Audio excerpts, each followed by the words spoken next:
FRC નો હુકમ લાવો સાહેબ તમે. આ કોઈ હસવાની વાત છે? ગોંડલના 1600 છોકરા ભણે છે. આમાં કેવું છે સાહેબ? શું પણ છે મને સમજાવો તમે. કયો નિયમ તમારો છે? બહાર નથી બેસવું ભાઈ, બેસવા નથી આવ્યા. ગોંડલના 1600 છોકરા ભણે. મન માની લેવા દેજો સાહેબ. તમે લાવો પહેલા એફઆરસી નો હુકમ લાવો તમે. મનમાનીની વાત નથી. તો પણ એફઆરસી નો હુકમ લાવો. તમારી પાસે હુકમ તો છે ને? તમે આવતા રહ્યો ભાઈ બધે. આવતા રહ્યો. એ કાંઈ ઓલી નથી. આપો છે ક્યાં ના પાડું છું? તો આપણે તો લાવો હુકમ. તમે લાવો ને હુકમ લાવો તમે. લાવો તમે હુકમ લાવો. હા આપી દઉં. સાહેબ કોઈ પીએમ નો વધારી શકો. 1600 પરિવારના બાળકો અહીંયા ભણે છે. આ બાળકોના ઘરે તમારે કાગળ લખવો પડે. તમારી એફઆરસી નો હુકમ જો હોય એમાં મંજૂર થયેલું હોવું જોઈએ.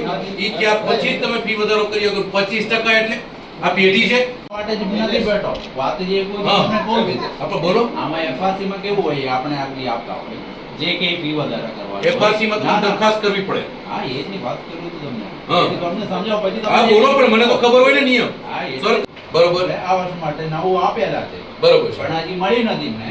હાલ હા. હાથમાં આવી નથી. તો? પણ જે પ્રમાણે આપણે આપ્યું છે એ પ્રમાણે લીધું છે. તમે આપ્યું હોય તમે હું બહાલીની અપેક્ષા લઈ શકો? આ કઈ બહાલીની અપેક્ષા લેવાની વસ્તુ છે? મંજૂર હાલે જ નહીં સાહેબ.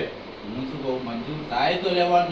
તમાર મંજૂર થયું છે? તો તમે 25% હુકમ વધારે લેવાનું ચાલુ કરી દીધું. પાછું મળી જશે એમ એવું શેર કરો થતો 25% આપણે એફઆરસી વાળા તમને એફઆરસી ના હુકમ વગર લેવાનો અધિકાર છે. તમને અધિકાર છે.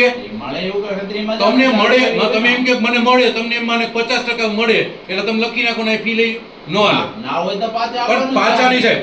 તમે આ હજી વાત રહેવા દો. આ ખોટી વાત છે. આખા ગોંડલમાં અમને આંદોલન કરશું.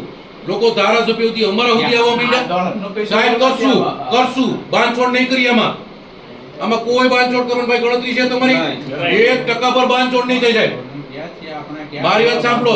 તમે સ્કૂલ ફી વધારી, તમે બસ ફી વધારી, તમે 200 રૂપિયાના વધાર્યા. ક્યાં સરકારે તમને એવા ડીઝલના ભાવ વધારી દીધા? એકેય નિશાન નથી વધાર્યા. બીજું તમે એવું કહો આ નિશાનનું દફતર આ બુક સ્ટોર માં લેવાનું. કેમ ભાઈ? શેના માટે? તમે સાહેબ આ બધું કરો છો. તમે પાઠ્ય પુસ્તક સાહેબ બધું કરો છો. બે દુકાન શું કામ ભાઈ? એને મજા આવી નથી લે. મજા આવી નથી ભાઈ લેજો. કોઈ પણ પાઠ્ય પુસ્તક કોઈ પણ વસ્તુ મજા આવી નથી લે. સાહેબ આવી દુકાન તમારી બંધ કરજો પોતાની. ભુવનેશ્વરી છે અને પટેલ. અરે ભાઈ ગમે નથી લે. એને ગમે નથી લે. એને શું કામ ભાઈ? ભુવનેશ્વરી માન પટેલ માન કસ્તુન જો એને મજા આવી નથી જાય. રાજકોટ થી લે. આવીને પૂછે ક્યાંથી લેવું. ભાઈ તમને શું કામ પૂછવા આવે? શું બધાની સલાહની કોઈ જરૂર નથી. તમે રહેવા દો. તમે નિર્ણય આપો છો શું છે એ મને કહો એટલે અમને અલ્ટિમેટમ ની ખબર પડે. તમે ફી ઓછી કરો છો. મેં કીધું ને તમે બિન કહી દેશો નહીં. અત્યારે તમે નહીં ખાય.